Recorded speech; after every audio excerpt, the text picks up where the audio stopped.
Habíamos dicho que debemos sospechar linfoma en un paciente que viene con síntomas constitucionales como pérdida de peso, como sudoración, febrícula y además asociado a una masa tumoral de origen ganglionar, ¿no es cierto? Hemos visto todas las diversidades de presentación que no solamente es ganglionar, el linfoma puede ser muy engañoso y puede presentarse en otros lugares también. Concepto básico de la oncología, repetimos chicos, concepto básico de la oncología, todo tratamiento de quimioterapia específico debe comenzar basado en un examen de patología. Nosotros no podemos comenzar una quimioterapia por la alta sospecha, por una imagen, porque me han dicho, porque estoy casi segura que es, no. Tenemos que empezar con una patología y hoy por hoy la patología tiene dos componentes, ¿no es cierto? La patología simple, donde el patólogo hace cortes en el tejido y mira con tinciones simples, colorantes, como son la hematoxilineosina, y ve más o menos qué tipo de célula puede ser la que está dañada, o sea, qué tejido está viendo, ¿no es cierto? De qué lugar, con qué tipo de células. Pero eso es solamente orientativo. El diagnóstico final para un cáncer debe pasar por un examen que se llama inmunohistoquímica. Quiere decir que el patólogo, además de poner tinciones simples, va a aplicar a ese tejido anticuerpos, ¿no es cierto? Anticuerpos cargados con una fluorescencia o con una coloración que le va a poder hacer ver al patólogo qué células específicamente son las que están infiltrando o las que están formando parte de ese tumor, ¿no es cierto? Esa es la inmunohistoquímica, quiere decir identificar a través de anticuerpos los nombres de las células, los antígenos de las células que están siendo presas del cáncer, ¿ya? Entonces, puedo biopsiar un ganglio o puedo biopsiar un tejido extradonal dependiendo dónde está pues el tumor, dónde está lo que estoy sospechando. En el caso del linfoma, chicos, el rol del cirujano llega hasta ahí. O sea, el cirujano lo que va a hacer es va a sacarme un pedazo para que yo pueda mandar al patólogo y podamos analizar y llegar a un diagnóstico. Pero como ustedes pueden ver, como el origen de los linfomas es en el sistema hematopoyético, viene de la sangre, ¿no es cierto?, de un elemento de la sangre, por más que el cirujano recoja todos los ganglios crecidos, todas las adenopatías, en muy poco tiempo esto se va a volver a reproducir porque el problema no es estructural, no es en el ganglio mismo, sino es en la célula que está invadiendo todos los ganglios o todas las estructuras linfoides, ¿verdad? Diferente, por ejemplo, a un cáncer de mama, donde sí el origen de la célula original es una célula mamaria y la cirugía sí podría tener un rol en el tratamiento, ya sea con una mastectomía parcial, una mastectomía total, sí tiene un rol. Por ejemplo, en un cáncer gástrico, sacar el estómago es lo más importante del tratamiento, ¿verdad? Pero en el linfoma no. En el linfoma el rol del cirujano pasa simplemente por la biopsia, ¿ya? Bien, entonces, ¿qué le vamos a pedir al cirujano que extraiga? Le vamos a pedir que extraiga un ganglio, ¿verdad? De preferencia, un ganglio completo para que el patólogo pueda ver toda la estructura, ¿no?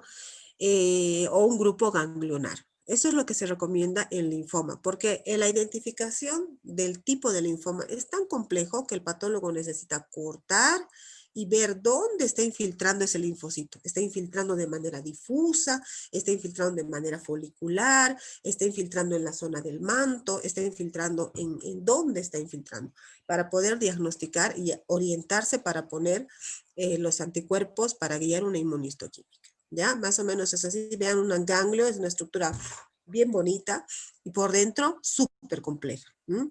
Les digo más, los patólogos, así como nosotros los médicos generales cuando terminamos la carrera, los patólogos son patólogos generales, o sea que imagínense, tienen que ver tejido benigno, maligno, endocrino, neuro, pediátrico, adulto, o sea, es una especialidad gigantesca, ¿no es cierto? Se hace desde medicina general, hace una patología, pero aún así es demasiado. Entonces, los patólogos cada vez más, por suerte, también en nuestro país, tienden a especializarse. Y existen patólogos oncólogos y dentro de los patólogos oncólogos existen incluso patólogos hemato-oncólogos, solo hacen hemato, y dentro de eso hay expertos solamente en ganglio, por ejemplo, chicos. Entonces, porque el ganglio o el linfoma había sido una patología bien complicada de diagnosticar, digamos, de manera completa por un patólogo. Entonces necesita gente especializada. Esto es algo de lo que siempre van a escuchar hablar en un hospital oncológico. Se llama taco o bloque de parafina. Nosotros nos referimos siempre al taco, al taco, al taco. Y cuando decimos el taco es precisamente este bloquecito que simplemente es el tejido. Esto no es un ganglio, obviamente, pero es el tejido embebido en vela, ¿no? En parafina. Entonces, esta es la muestra madre. Quiere decir que todos los pacientes tienen un taco madre, ¿verdad? Un bloque de parafina. Y de ahí el patólogo, con las máquinas que tienen, que hace cortes micrométricos y logra hacer estas láminas, ¿no es cierto? Con estos cortes micrométricos y ahí aplica sus tinciones, sus anticuerpos, todo lo que tiene que hacer. Entonces, cuanto más grandecito sea el tejido que mandamos, siempre es mejor para poder analizar, buscar segundas opiniones, recontraanalizar, volver a hacer cortes, etc. Pero cuando nos referimos a un taco en el contexto o a un bloque de parafina en el contexto oncológico, nos estamos refiriendo a la biopsia, ¿no es cierto? A la primera biopsia o a la biopsia madre que se está buscando.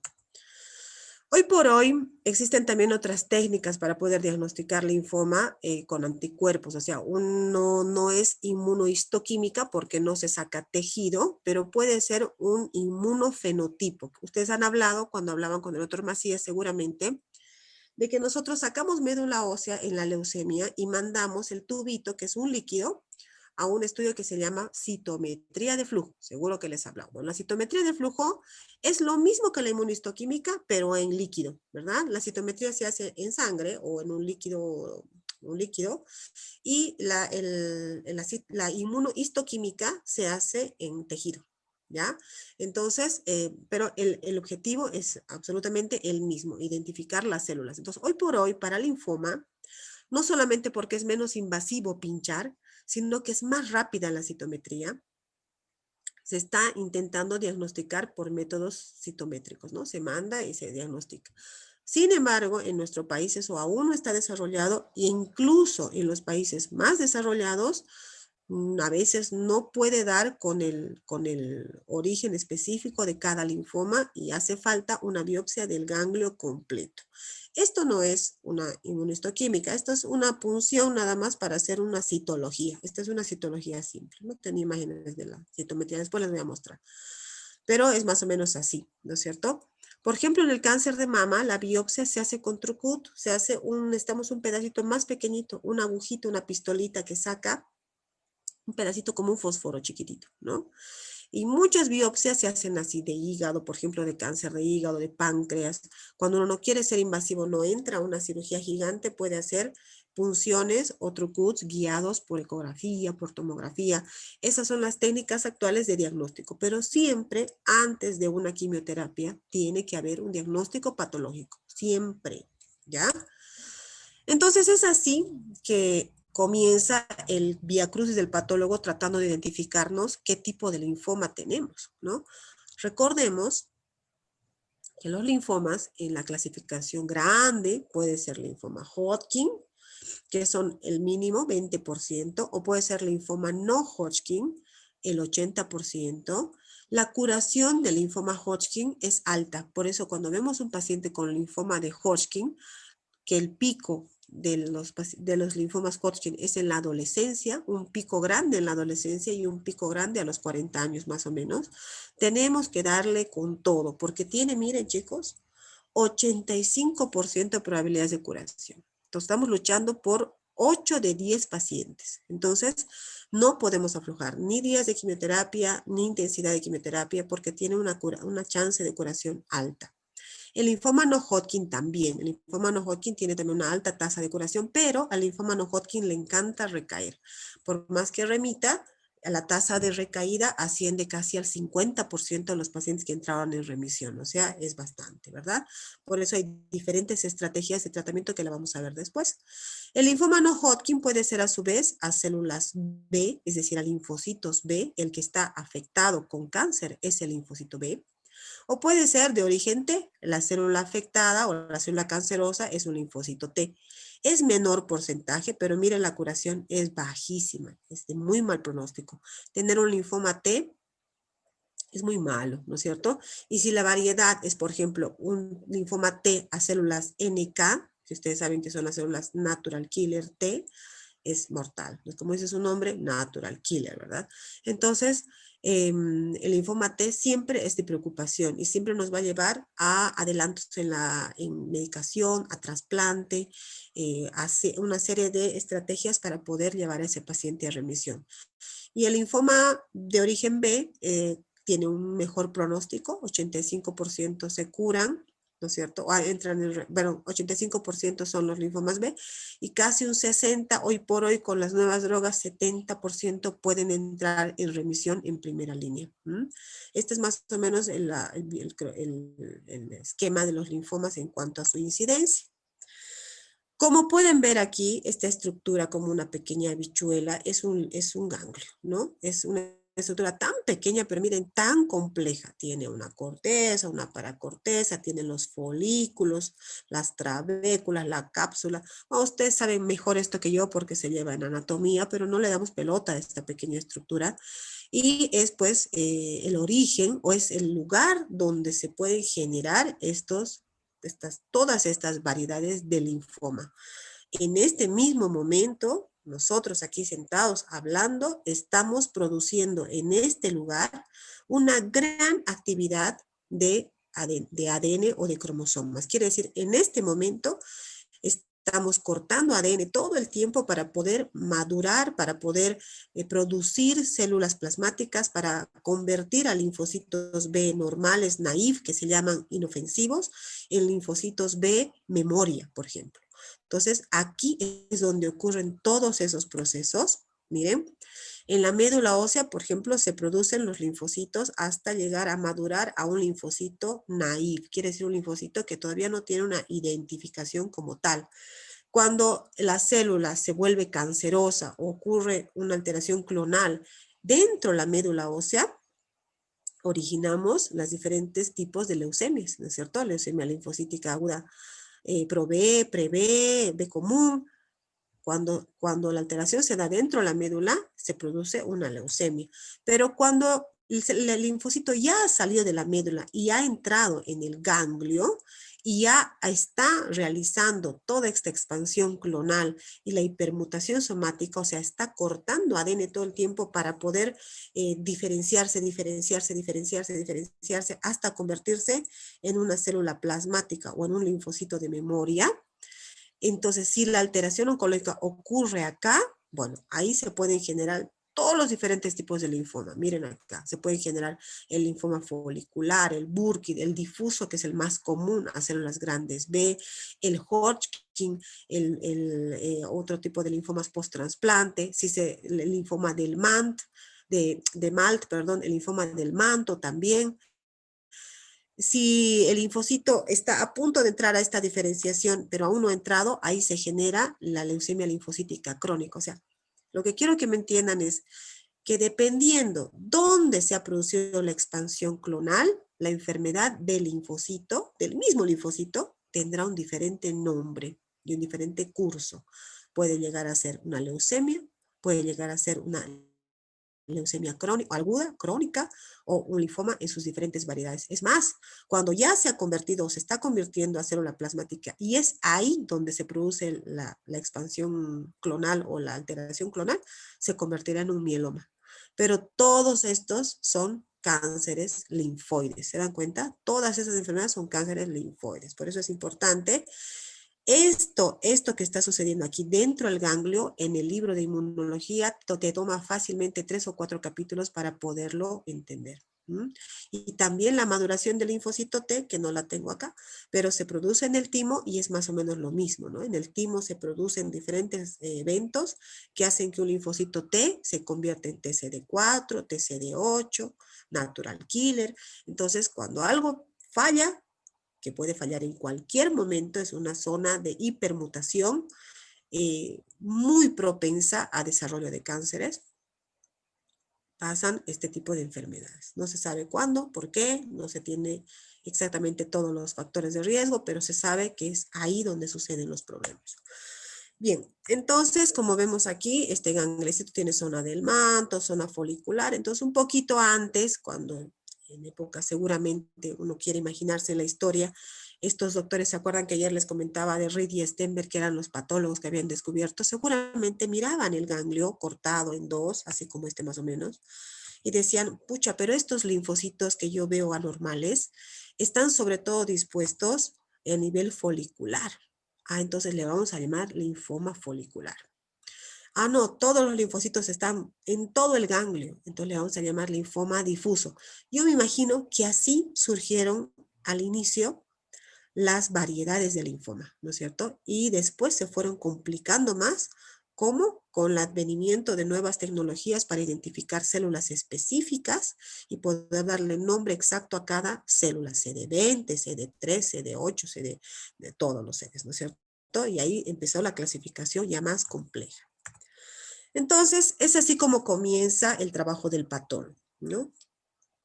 Debe ser un patólogo especializado, porque de esto depende el pronóstico y el tratamiento del paciente.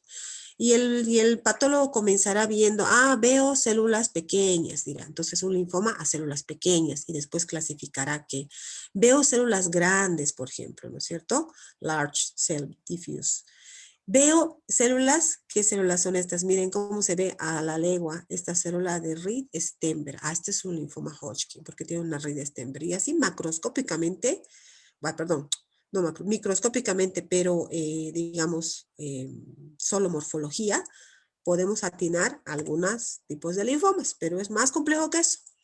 Miren por toda la clasificación que pasó. Rappaport, Kiel, International, Lux and Collins.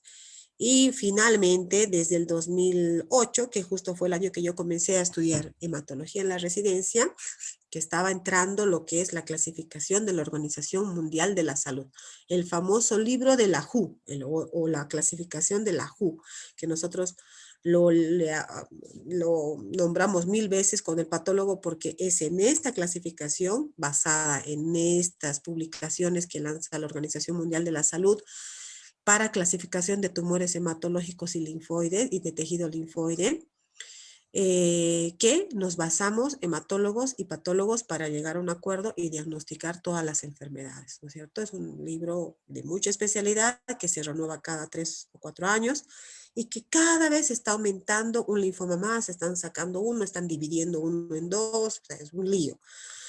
Esto ya es muy antiguo, pero miren, imagínense para darles una idea de las variedades de linfoma que tenemos. Obviamente no nos vamos a memorizar las clasificaciones, pero lo más importante es saber que el linfoma no Hodgkin puede ser por alteración de la célula B, del linfocito B, o por alteración del linfocito T.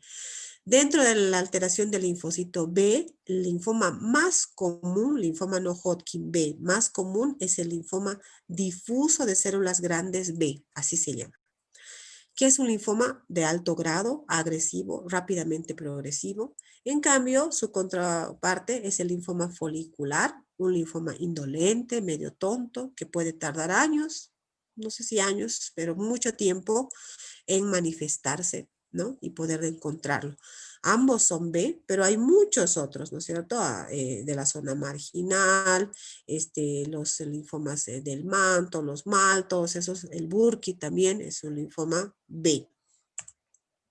Y tenemos a los monstruos estos que son los linfomas T, que el más frecuente es el linfoma T periférico, el T nasal también, que hemos visto ayer unas fotitos, ¿no es cierto? Los más agresivos, linfomas NK, que son casi sinónimo de perder la batalla.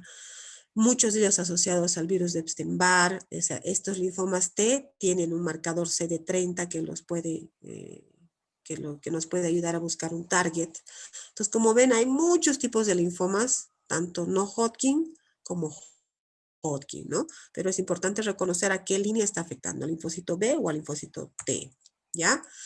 El patólogo comienza la clasificación viendo si son células pequeñas, grandes, hendidas, no hendidas, y de ahí ya pasamos a la gran complejidad de ver qué zonas está ocupando, folicular, miren, o está ocupando una zona difusa, y comienzan la clasificación. Pero la clasificación hoy por hoy real, digamos, objetiva de un linfoma, parte de la inmunohistoquímica. Quiere decir que el patólogo hoy por hoy tiene que aplicar a ese su tejido, ese es su taco y parafina y esos sus cortes, tiene que aplicar anticuerpos y tiene que marcar esos linfocitos y asegurarme qué marcación tienen. Es decir, ese linfoma, por ejemplo, si marca CD20, CD79, BCL2, BCL10, BCL6, es un linfoma folicular, por ejemplo, ¿no es cierto? Si me marca ciclina D1, es un linfoma del manto, ¿verdad? Entonces, y así, todos los linfomas tienen un nombre específico en base a la célula que ha sido marcada. ¿Por qué es importante esto? Porque de esta manera podemos reconocer blancos terapéuticos. De hecho, en la gran historia del linfoma, el linfoma más frecuente es el linfoma no Hodgkin y dentro del linfoma no Hodgkin, el linfoma más frecuente es el difuso a células grandes B, ¿no es cierto? Entonces han descubierto, recorriendo camino en la inmunistoquímica, que la gran mayoría de los linfomas no Hodgkin B afectan a la célula CD20 y la célula CD20 es un linfocito B, ¿no es cierto? Es el marcador del linfocito B. ¿Se acuerdan que les había dicho que el marcador de la célula madre, por ejemplo, es CD34? Bueno, del linfocito B es CD20, ¿no? Entonces, como esto sucedía, han empezado a intentar medicamentos que afecten a este linfocito, o sea, que lo maten, que lo aplaquen, que lo retrasen. Y de esa manera es que se han encontrado medicamentos muy sofisticados, se han hecho muchos estudios para probar nuevos medicamentos que ya no son químicos, porque la quimioterapia es un decir, porque hoy por hoy los tratamientos para el cáncer pasan por inmunoterapia, terapia dirigida contra una célula con anticuerpos, ¿no es cierto? Es un anticuerpo anti-CD20, ¿no es cierto? Entonces, o pasan por otro tipo de targets genéticos que alteran las translocaciones, como lo que ustedes han visto, ¿no es cierto? El cromosoma Filadelfia. El imatinib, un inhibidor de la tirosina quinasa, está dirigido a esa translocación y la revierte. Entonces, es un target genético, ¿verdad? Este es un target inmunológico. Y así, en el cáncer, lo que se trata es de identificar en cada cáncer cuál es el blanco terapéutico y atacarlo de alguna manera.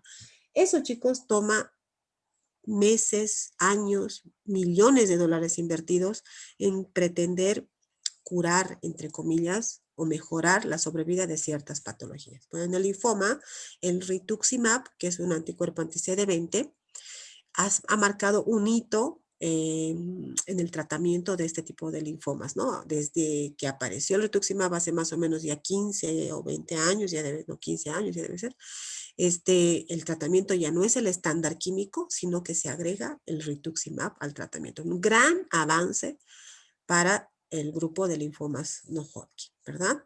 Pero ¿en base a qué? A que hemos desarrollado inmunohistoquímica. Si no, nunca nos hubiéramos dado cuenta, ¿ya? Entonces, hoy por hoy, chicos, ¿cómo se debe informar un linfoma, un diagnóstico? No solamente la sospecha, ni la imagen, ni creo que es, ni nada. Debe ser específico el diagnóstico. Y es así hoy por hoy que se diagnostica de esta manera. Por ejemplo, aquí nos dice, gracias a la técnica de inmunohistoquímica, puedo decir que es un linfoma no Hodgkin de la gran clasificación, inmunofenotipo B, CD20 positivo, quiere decir puedo utilizar rituximab, debo utilizar rituximab, difuso a células grandes B, quiere decir que afecta difusamente, es de alto grado, ¿no es cierto? Y algo más. Según protocolo de Hans, es centro germinal. ¿Y ahora qué es eso? ¿Qué es lo que pasa?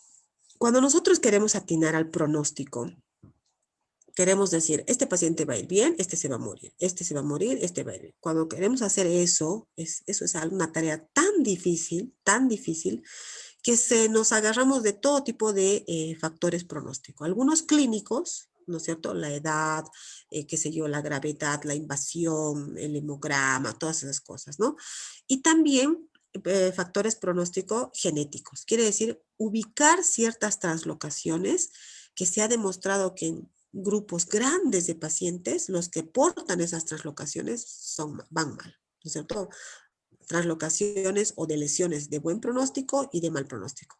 Entonces, esto cuando se ha empezado a estudiar de manera citogenética los cánceres, o sea, cuando nos hemos empezado como ciencia a dar cuenta de que había gente que iba a ir mal porque tenía una translocación preexistente en su genoma o adquirida, ¿no?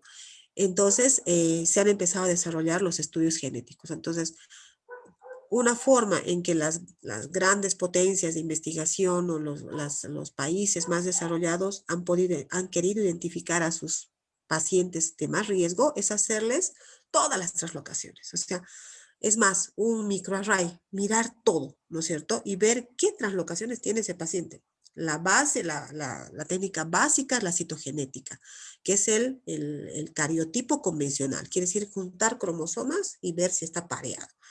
Cariotipo básico que lo hace cualquier bioquímico con un microscopio de fluorescencia, ha evolucionado hasta un microarray, hasta una biología molecular, hasta un PCR, por todas las técnicas se puede hacer. Y como no todos tenemos esa posibilidad de hacer un microarray, de hacerles a todos los pacientes un barrido genómico total, en estudios de investigación, las sociedades que han logrado, o sea, no las sociedades, las poblaciones que han logrado ser identificadas de esta manera, los linfomas, poblaciones de linfoma, se han dado cuenta de ciertas translocaciones de mal pronóstico, ¿ya? Y como no se puede equiparar esa tecnología en todos los lugares, además es carísima, lo que han hecho los patólogos o los que trabajan en inmunohistoquímica es equiparar los factores de buen pronóstico y de mal pronóstico respecto al microarray con la inmunistoquímica, ¿ya? Y han hecho esto en base de un protocolo. Entonces, dice que según el protocolo de Hans, los que son centrogerminales se equiparan a un mejor pronóstico por microarray. Y los que son post-centrogerminales se equiparan a un mal pronóstico por microarray, ¿no es cierto? Se equiparan, no es que le hemos hecho, sino que se equiparan. Hemos querido atinar un poco, por decirlo así. Entonces, esta pequeña frase que pone aquí el patólogo especialista en linfoma es un gran avance de la hematología, porque a mí como hematólogo me está diciendo, mira, es un linfoma no Hodgkin, le puedo dar un poco rituximab, es difuso, o sea, es de alto grado, pero no es de los peores, ¿no es cierto? Porque podía ser post-centro germinal. Entonces, todo ese avance que se refleja en estas dos líneas, chicos, han demorado un montón de tiempo de formación, de capacitación, de estudio, no solamente nuestro, ¿no? Obviamente de todo el mundo, para podernos alumbrar y saber a qué paciente debo ser más agresivo y en qué paciente puedo tranquilizarme un poco. Ese es el objetivo, identificar quién se puede morir, quién tiene más riesgo de morir y darle con todo, ¿no es cierto? Es más o menos la idea.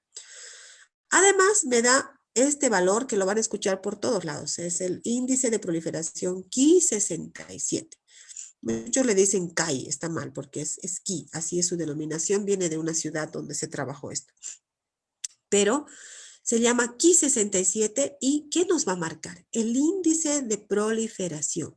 Quiere decir que si tiene un índice de proliferación alto, 80, 70, 90 para arriba, este linfoma está creciendo, creciendo, creciendo, me doy la vuelta y ya está creciendo y no va a parar y tengo que apurar. Pero si, por ejemplo, el índice de proliferación es 30, 40, me habla de un linfoma un poquito más indolente, por ahí folicular, ¿no? Que está un poco lento. Entonces, me habla de la rapidez de crecimiento. ¿Mm? Y así es como, ¿por qué el patólogo me está diciendo lo que me está diciendo? Porque le he hecho pues los marcadores que corresponden. Le he hecho CD20, CD10. Miren, todos los marcadores, carísimos, por cierto, que ha aplicado para poderme dar un diagnóstico de calidad, ¿no es cierto? A la par de cualquier lugar en la región, de cualquier ciudad de Sudamérica y diría de todo el mundo, ¿no? Esta inmunistoquímica tiene excelente calidad. Eso es algo en que se ha progresado mucho, en Cochabamba por lo menos, respecto al diagnóstico completo de los linfomas, lo cual nos ayuda mucho para poder mejorar la sobrevida de los pacientes. Como pueden ver, estos marcadores de inmunistoquímica no son a colores, ni son fosforescentes, nada, son una cosa bien discreta. Miren, este por ejemplo es un CD20, que el CD20 marca el citoplasma y este CD20 positivo. Son células B, ¿no es cierto? ¿Y qué me va a decir? Me dice que yo puedo utilizar MabThera. MabThera es el nombre comercial del rituximab. Entonces, Roche, que es la empresa mundialmente conocida que ha desarrollado el rituximab hace muchos años ya, habrá hecho pues cientos de estudios de altísimo costo para poder determinar si se podía ayudar al tratamiento del linfoma no Hodgkin con este MAPTERA, ¿verdad? Ya ha logrado probarlo en estudios de investigación randomizados, ciegos, dobles ciegos, ¿no es cierto? Y en fase 3, fase 1, fase 2, fase 3, y los ha probado. Entonces, estas empresas quedan con la molécula original. Quiere decir, este MAPTERA siempre va a ser la molécula original. Quiere decir que con esta MAPTERA se han hecho los estudios originales que han probado eficacia. Mantiene su licencia 10 años. Quiere decir que 10 años nadie le puede molestar, nadie puede fabricar otro. Pero en 10 años, otras empresas pueden fabricar análogos, ¿no es cierto?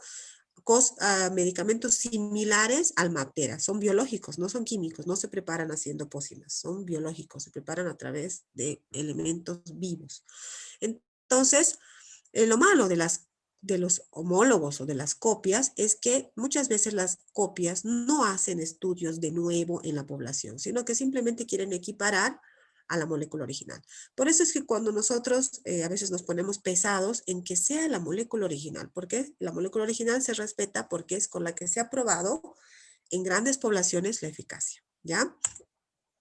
El marcador Ki67, marcador de proliferación, se ve más o menos así en el patólogo, no es una cosa impresionante, pero uno puede darse cuenta de que está siendo de alta tasa de proliferación, ¿verdad? Un linfoma B, 80%, células grandes en general, linfocitos B. El linfoma T son linfocitos pequeños, ¿no es cierto? Todo se debe marcar por inmunofenotipo, ¿no es cierto? Muy bien, entonces, y en el linfoma Hodgkin, la célula que se debe identificar, obviamente es la célula de Reed-Steinberg, que ustedes ya la han visto que es enorme, y marcan también, o sea, marca células CD30 positivo. El CD30 es un target también en el linfoma de Hodgkin. Bien, ahí tiene la célula de Hodgkin, enorme, linda. Son solamente 5 variedades de linfoma de Hodgkin y son más de hoy por hoy 45 variedades de linfoma no Hodgkin. Cada vez van aumentando, siempre aparece una más, una más, una más. ¿Por qué? Por la misma pregunta de siempre. ¿Por qué si dos linfomas son no Hodgkin, difusas células grandes B, CD20 positivo, Ki67 igual, todo igualito, ¿por qué uno se muere y el otro no? ¿No es cierto? Entonces, ahí sigue la pregunta. Entonces, se ve que tenemos que seguir deshebrando y viendo qué alteraciones se le tiene de mal pronóstico, qué translocaciones genéticas, qué otro marcador, porque yo quiero darme cuenta de eso al inicio para poder darle un bombazo mayor tal vez y poderle alargar o salvar la vida, ¿no? Ese es el objetivo. Por eso la clasificación no es de gusto, sino es que cada vez queremos identificar mejor a los linfomas para poder tratarlos de mejor manera, ¿ya? Ven aquí, por mucho, el linfoma de células grandes difuso, no Hodgkin, es el más frecuente, seguido por el folicular y luego todos los otros linfomas en una tasa más menor, ¿no es cierto? Pero es más o menos esta la torta. El difuso se lo van a cruzar ustedes seguro. El linfoma no Hodgkin, seguro que se lo van a cruzar y tienen que iniciar por lo menos el diagnóstico y orientar un diagnóstico, ¿ya? Bueno, y aquí nos encontramos con la famosa línea de la citogenética, ¿verdad? Entonces queremos saber más de estos pacientes y les hacemos cariotipos, les hacemos citogenéticas, les hacemos técnicas de identificación de alteraciones cromosómicas. ¿Para qué? Porque sabemos que algunos linfomas, por ejemplo aquí el difuso, tienen de preferencia translocaciones anormales, como en este caso el 814, el MIC, no sé, el oncogén MIC, y esto tengo que identificarlo. La técnica más básica de identificación cromosómica es el cariotipo convencional, ¿no es cierto? Que ustedes lo han hecho seguramente cortando papelitos, uniendo los cromosomas. Lo mismo se hace en un microscopio, cultivando células con fluorescencia, uniendo y viendo trisomías, viendo translocaciones. De ahí las técnicas pueden ir para arriba, por PCR se puede ver fragmentos de cromosomas, por una técnica que se llama FISH, hibridación in situ, fluorescencia, hibridación in situ, para identificar exactamente lo mismo. Son técnicas más sofisticadas, pero el objetivo es lo mismo, ver si están pareados, como aquí, ¿no es cierto? Rojo con rojo, verde con verde. Si hay alguna alteración, no está pareado. Entonces, hay una translocación, hay una deleción, hay una trisomía, ¿qué es lo que hay? ¿No es cierto? Y eso se lo plasma en las células, miren. Esto lo realizan y lo desarrollan en general biólogos, pueden ser patólogos dedicados a la hematología, a la oncología, pueden ser bioquímicos, biotecnólogos, ese es el campo de ellos, ¿no es cierto? Y tal vez es una razón por la que nosotros en Bolivia estamos todavía muy inmaduros en diagnóstico porque nos falta especializar a los bioquímicos. Para comenzar, nos falta dividir la bioquímica o la biotecnología de la farmacia. Es lo primero que hay que hacer. Y después especializar a los biotecnólogos, ¿no es cierto? O sea, así como nosotros salimos médicos generales y nos especializamos en pediatría, en gineco, en endocrino, ¿no? Entonces los bioquímicos también deben hacerlo porque tienen que desarrollar su área, que son muy complejos, ¿verdad? Entonces es un poquito ahí donde estamos trancados y tenemos que mejorar.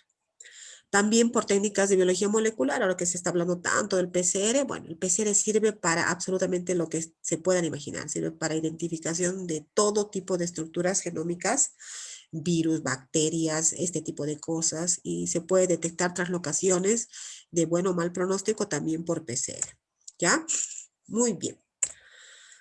Bien, después de pasar esta etapa ardua, que es cosas que no vemos, no nos podemos imaginar cómo son, pero que debemos saberlas, la medicina en los próximos años va a rondar, va a girar en torno a la inmunología, chicos, a la biología molecular. Entonces tenemos que amigarnos con esas áreas y no tenemos que dejarnos comer por otro tipo de profesionales que están en eso, ¿no es cierto? Sí o sí hay que agarrar un libro de inmuno, un libro de biología molecular, hay que ver cosas moleculares, porque ahí está la respuesta de muchas enfermedades, ¿cierto?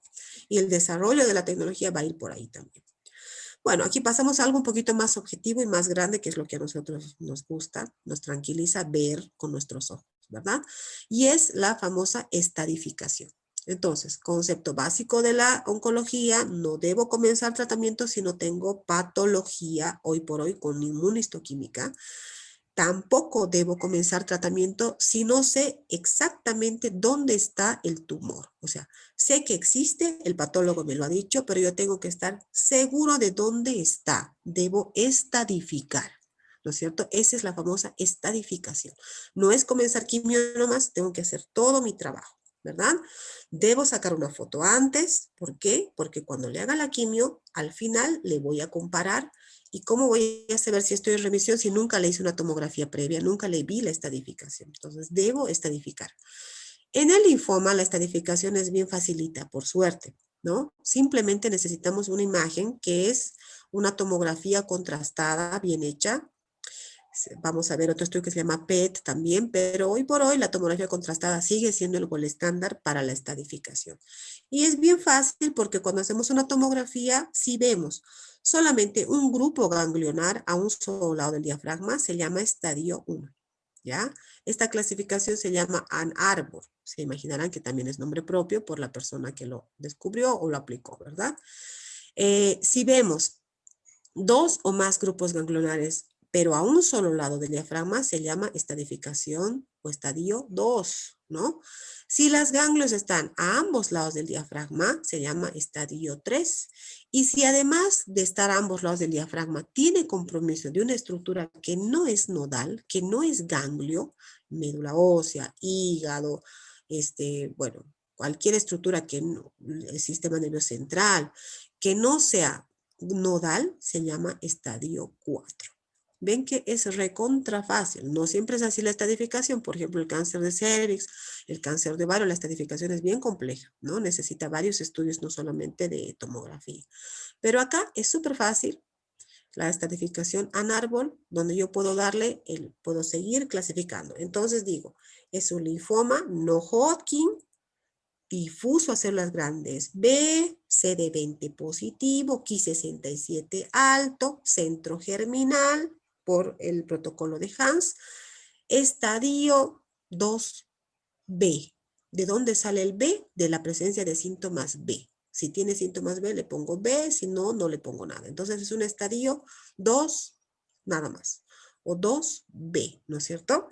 Entonces quiere decir que tiene síntomas B. Mírense todo el chorizo de nombre. Linfoma no es nada. Tengo que ponerle todo ese chorizo para saber frente a qué paciente estoy parada.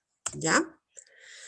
Cuando hay una masa que es mayor a 10 centímetros hasta hace un año. Hace un año se ha determinado que sea más de 7 centímetros solamente. Cuando hay una masa mayor a 7 centímetros, se denomina masa bulky.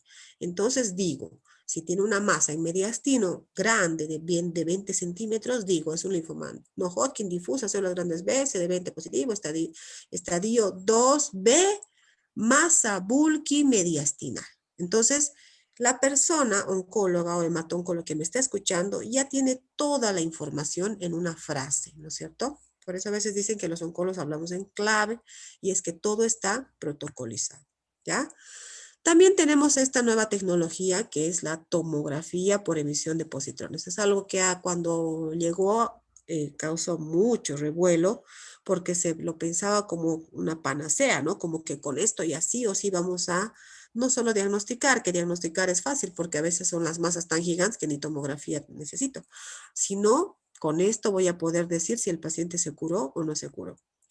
Y se hacía un poco de uso y abuso del PET y se le puso muchas fichas y después se dieron cuenta que también había que interpretarlo con pinzas y que había casos en los que podía ayudar y casos en los que no podía ayudar.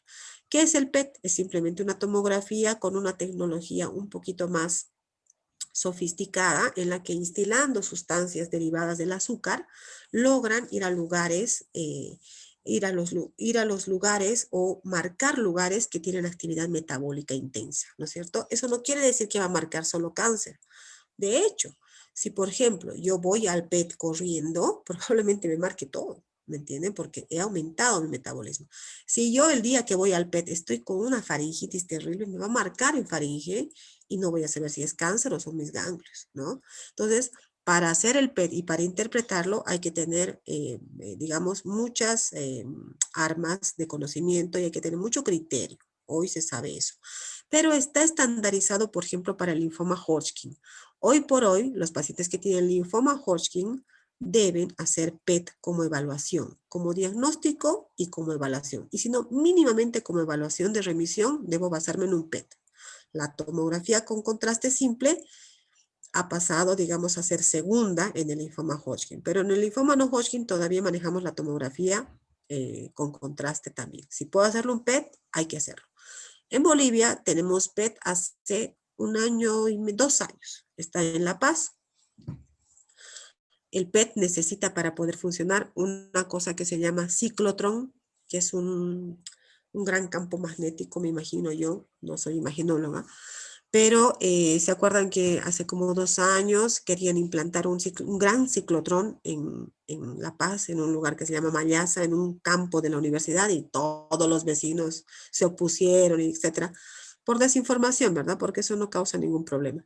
Pero si no tenemos esos ciclotrones, no podemos instalar PETs, o sea, en ningún lugar. De hecho, tiene una distancia, nomás podrían utilizarse en La Paz, en algunos lugares cercanos a La Paz, con un buen ciclotrón. Como no dejaron instalar, nos quedamos sin PET por tanto tiempo y hasta que un emprendimiento privado millonario pudo poner un baby ciclotrón y pudo hacer un PET allá en La Paz. Estamos comenzando a andar en el PET en Bolivia y tenemos que ir con pinzas, pero ya lo tenemos hace poco. Antes mandábamos toda la Argentina para poder analizar de mejor manera. Como pueden ver, el PET va a captar más o menos así. Aquí podemos ver actividad metabólica, ¿verdad? El PET siempre va a captar cerebro, ¿no? Entonces no es un buen método para analizar cerebro, por ejemplo. Entonces ahí más o menos vemos los lugares de captación. ¿Cuándo sirve el PET o cuándo nos va a dar realmente beneficio? Por ejemplo, chicos, si nosotros hemos empezado con un paciente con gran carga tumoral, hemos hecho quimioterapia y cuando hemos terminado la quimioterapia, hemos vuelto a hacer una tomografía contrastada y hemos visto que todos los ganglios han vuelto a la normalidad, 1 centímetro. El imagenólogo nos dice, mira, en esta tomografía contrastada veo que todas las masas han vuelto a 1 centímetro, menos una que está en 1,5 centímetros. Ahora, ¿eso es cáncer? ¿Eso sigue siendo linfoma? ¿O qué es? ¿O es una fibrosis? ¿O estamos viendo mal? Bueno, en esos contextos es tal vez cuando el PET es muy valioso. Porque para yo poder sacarme esa duda, puedo mandar un PET y ver si esa masa capta o no capta el metabolito, ¿no es cierto? O sea, el PET. Entonces, me puede ayudar en ese contexto para decidir si ese paciente está en remisión o no está en remisión. Es el contexto en el que más valioso es el PET, ¿no es cierto? Y como nosotros somos un país donde los pacientes no tienen seguros de salud, para pedir un PET que es costoso, tenemos que analizar si realmente me va a resultar. Bien. ¿Qué más? ¿Me están escuchando bien, no, chicos? Sí, doctora. Sí, doctora. No me hagan asustar. Alguien está con micrófono por esta zona. Bien, ya estamos terminando.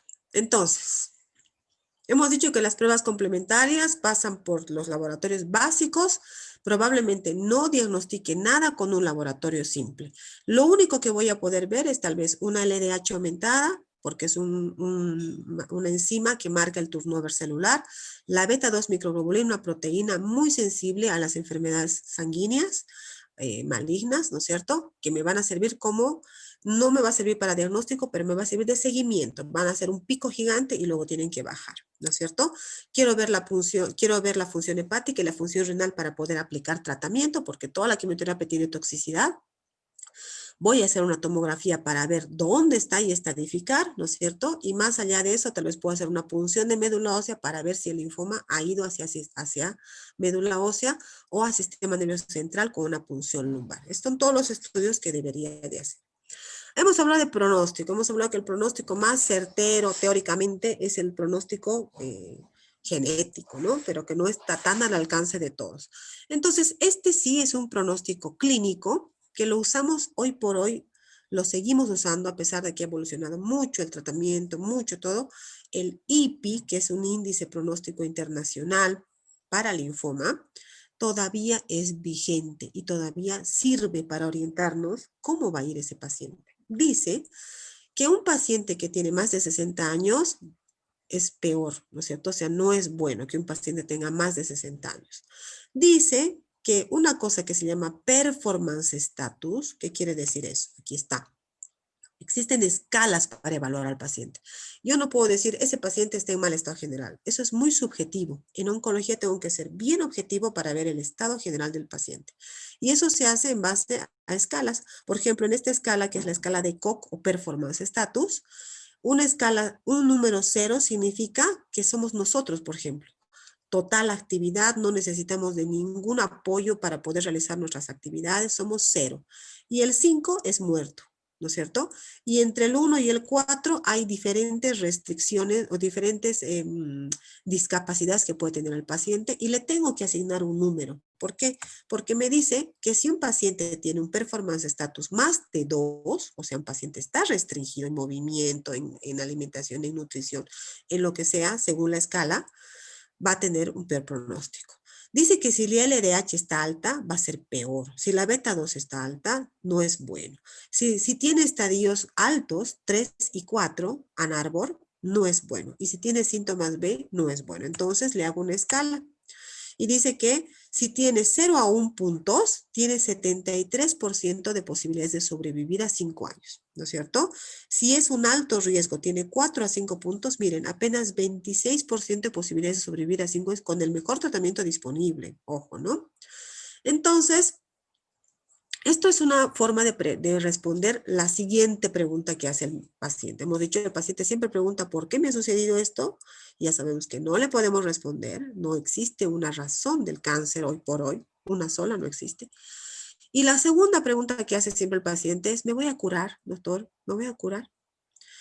Bueno, en cáncer no se puede hablar alegremente de curación, chicos, ¿no es cierto? Lo que sí podemos hablar es de remisión completa. Quiere decir que todo lo que había ha vuelto a la normalidad. Si tenía ganglios gigantes, han vuelto a 1 centímetro.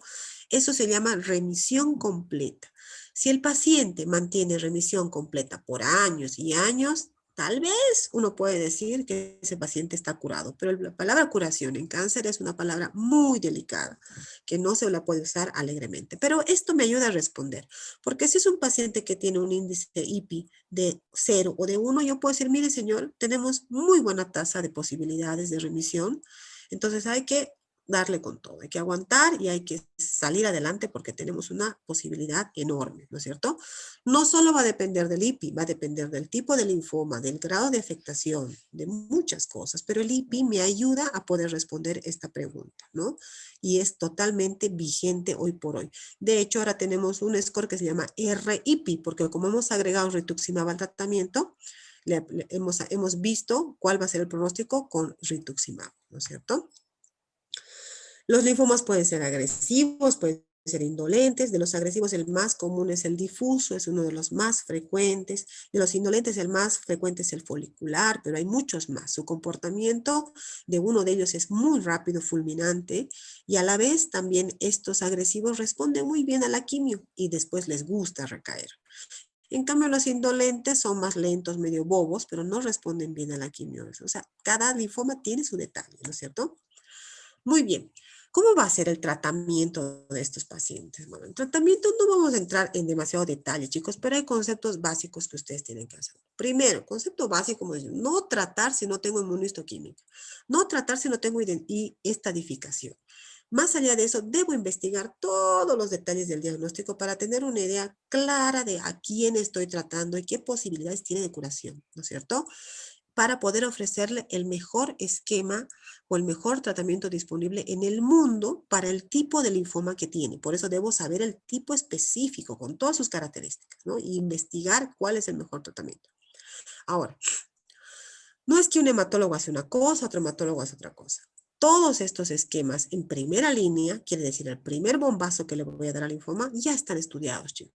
No es que yo me voy a inventar, a este le voy a dar esto, a este le voy a dar otro, un poquito de aquello, nada. O sea, todo paciente que tiene un diagnóstico bien hecho debe recibir en primera línea el esquema estándar en el mundo. El esquema estándar en el mundo, por ejemplo, para un linfoma no Hodgkin, es el esquema R-CHOP, existiendo algunas salvedades y algunos tipos de linfomas muy agresivos que hacen otra cosa que no es R-CHOP. Pero hoy por hoy el R-CHOP es el esquema base para los linfomas no Hodgkin. Combinan drogas químicas, el CHOP, cada letrita, y esto se aplica a todas las patologías oncológicas, cada letrita significa una droga, ¿no es cierto? Ciclofosfamida, doxorubicina, vincristina, puede venir de su nombre genérico o puede venir de su nombre comercial, ¿no? De esa época, ¿no? Porque son esquemas antiguos, son esquemas químicos. Quiere decir que voy a afectar el ciclo celular. Le va a atacar en algún lugar del ciclo celular y va a matar a la célula cancerosa. Ojo, va a matar también a otras células que nada que ver con el cáncer. Los efectos de las drogas químicas, de ahí viene el nombre quimioterapia, van a tener efectos adversos en todas las células que se desarrollan rápidamente. ¿Me entienden? La quimio es tan tonta que mata a la célula maligna porque se está desarrollando rápido, pero también mata a las células de la médula ósea, a los neutrófilos, a los glóbulos rojos. ¿Por qué? Porque esos también se reproducen todo el tiempo. Entonces se confunde y los mata. También matan a las células foliculares del pelo. Acuérdense que el pelo crece, entonces el folículo todo el tiempo está dividiéndose. Entonces la quimioterapia la mata. Entonces por eso se cae el pelo. Mata a las células de la mucosa, por ejemplo, ¿no? Han visto que todo paciente con quimioterapia tiene mucositis. ¿Por qué? Porque esa célula de la mucosa se reproduce todo el tiempo. Me muerdo hoy día, mañana ya está bien, porque todo el tiempo se regenera. Entonces sufre mucho la quimioterapia, ¿verdad? Son drogas químicas que tienen una función citolítico, va a matar a la célula maligna, pero va a matar también otras células y de ahí viene la toxicidad. Muchas de ellas tienen toxicidad renal, hepática, cardíaca, hematológica, todas, ¿no? Entonces tengo que combinar la toxicidad. ¿Por qué vienen en esquemas? ¿Por qué no darle solo ciclofosfamida o un turril? Igual voy a matar al cáncer, pero lo voy a matar al paciente también. Entonces, ¿qué tenemos que hacer? Combinar los esquemas para tener la mayor efectividad con la menor toxicidad. El arte de la oncología es curar el cáncer, matar el cáncer sin matar a la persona, ¿verdad? Que aguante, que tolere. A eso, en los últimos años se ha agregado la inmunoterapia. Aquí está el rituximab, ¿no? ¿Por qué se ha agregado? Por estudios, ¿no es cierto? No es de que se me ha ocurrido ni es nada. Entonces se hacen Estudios randomizados, trials, randomizados, ciegos, doble ciegos, con miles de pacientes en las mismas características. Se ha comparado el esquema nuevo, que es el R-CHOP, cabeza con cabeza, head to head, así se llama, con el mejor tratamiento disponible hasta entonces. Estamos hablando de hace 15 años que tiene el estudio GELA. Es decir, R-CHOP versus CHOP. Y se ha demostrado que mejora la remisión completa, miren, de 60 a 70, casi 80%, y mejora también la sobrevida global, ¿no es cierto? Mejora la remisión completa, la sobrevida global y la sobrevida libre de enfermedad. Entonces, todos estos parámetros hacen que desde entonces el esquema ya no sea CHOP, sea R-CHOP. Todo basado en estudios de investigación. No se puede hacer todo así de memoria. ¿Qué se sabe de los pacientes que recaen? Bueno, se sabe que, por ejemplo, esto varía de cada linfoma, ¿no es cierto? Pero, por ejemplo, en un linfoma no Hodgkin difuso, con el mejor tratamiento disponible, tomando en cuenta el IPI, el R-CHOP va a llevar a remisión completa de 10 pacientes, 7 a 8, han visto, ¿no? De esos 7 a 8 pacientes, la mitad va a recaer. Y va a haber también un porcentaje de pacientes que no va a remitir. Entonces, ¿qué van a necesitar estos pacientes? Recaídos y refractarios. Bueno, se ha investigado también en varios ensayos. El más famoso es un ensayo que se llama CORAL, que ha intentado hacer quimioterapia de segunda línea, quiere decir segundo tratamiento. Primera línea es el primer bombazo, el R-CHOP. Segunda línea voy a hacer otros esquemas con otras drogas, porque las células que están en mi cuerpo ya conocen el R-CHOP o el CHOP, ¿no? Y yo no puedo atacarlas con lo mismo, porque ya han desarrollado formas de esquivar a estas drogas. Entonces tengo que usar nuevos agentes para matar a esas células resistentes. Puedo utilizar el RAIS, que lleva, cada letrita tiene un nuevo medicamento, son esquemas más intensos, más largos en días, más tóxicos también. Puedo usar el RDAP también, y dice que debo asociarlo a una estrategia de tratamiento muy importante que se llama trasplante de médula ósea, autólogo, ¿no es cierto? ¿Qué voy a hacer? Básicamente, voy a sacar la médula ósea del cuerpo de mi paciente, las células madre, las voy a resguardar y le voy a dar al paciente una quimio tan intensa que lo puedo matar.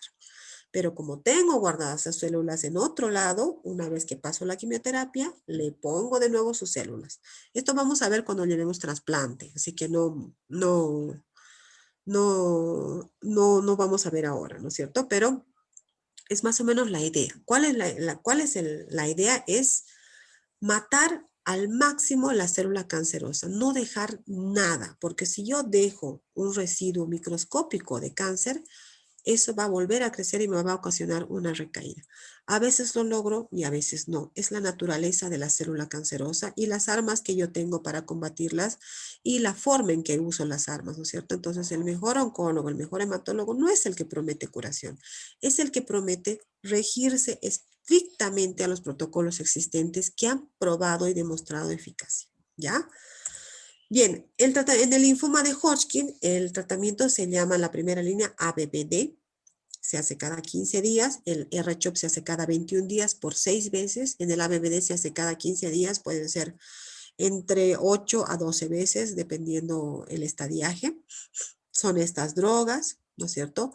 El linfoma Hodgkin, cuando sucede en los picos de presentación, la adolescencia y los 40 años, tiene muy buen pronóstico, hasta el 80% de los pacientes se curan. Se curan, digo, porque no recaen. Los pacientes que remiten a la primera vez tienen muy buen pronóstico y muy rara vez recaen. Los que no remiten a la BBD son de muy mal pronóstico, ¿no es cierto? De hecho, ellos deben ir a tratamientos con salvatajes con segundos regímenes y a trasplantes de médula ósea, a veces autólogos y a veces halogénicos, ¿no?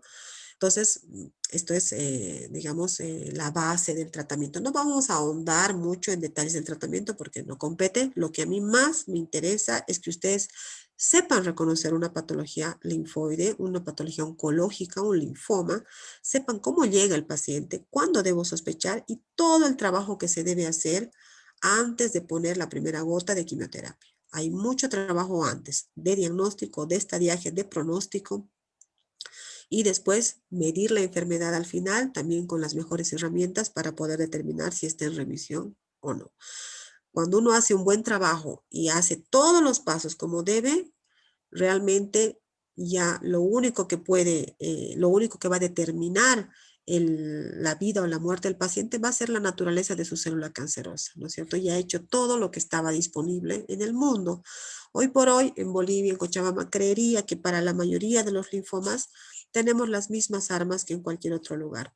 ¿No? Hasta trasplante autólogo podemos llegar con todas las armas disponibles y podemos ofrecer un buen tratamiento a los pacientes. No se puede decir lo mismo de otras patologías, por ejemplo, las leucemias no tienen buenos tratamientos disponibles o no tienen todos los tratamientos disponibles aquí, pero el linfoma creería yo que tanto en diagnóstico como en tratamiento estamos bastante bien, ¿ya? Bueno, entonces ese es un poco el camino del linfoma. Creo que con eso hemos terminado. Y quiero recordarles que el libro de base, chicos, para el examen y de los temas que yo estoy a cargo, va a ser el libro de Hematología de Jesús San Miguel. Yo sé que muchos ya lo conocen, lo manejamos hace muchos años ya y es un libro que por el momento no pienso cambiarlo porque es en español, es de especialidad, es guiado por preguntas, es muy práctico y el contenido es muy consistente, ¿no es cierto? O sea, no da vueltas. Igualmente, siempre todo alumno de cuarto año tiene que darle una ojeada a nuestro libro de base, que es Farreras, ¿no es cierto? Harrison y Farreras. Pero en el área de hematología, por lo menos en mi parte, voy a tomar el examen de ese libro. Ustedes, si leen el capítulo del linfoma, van a ver exactamente todo lo que estamos hablando y orientando, ¿verdad? Pero va a ser en ese libro. Siguiente les voy a traer una fotito, pero creo que todos ya lo conocen, el libro de hematología de Jesús San Miguel. Puede ser la anterior edición o esta última, que no ha variado demasiado. ¿Ya? Muy bien. ¿Alguna pregunta sobre el linfoma?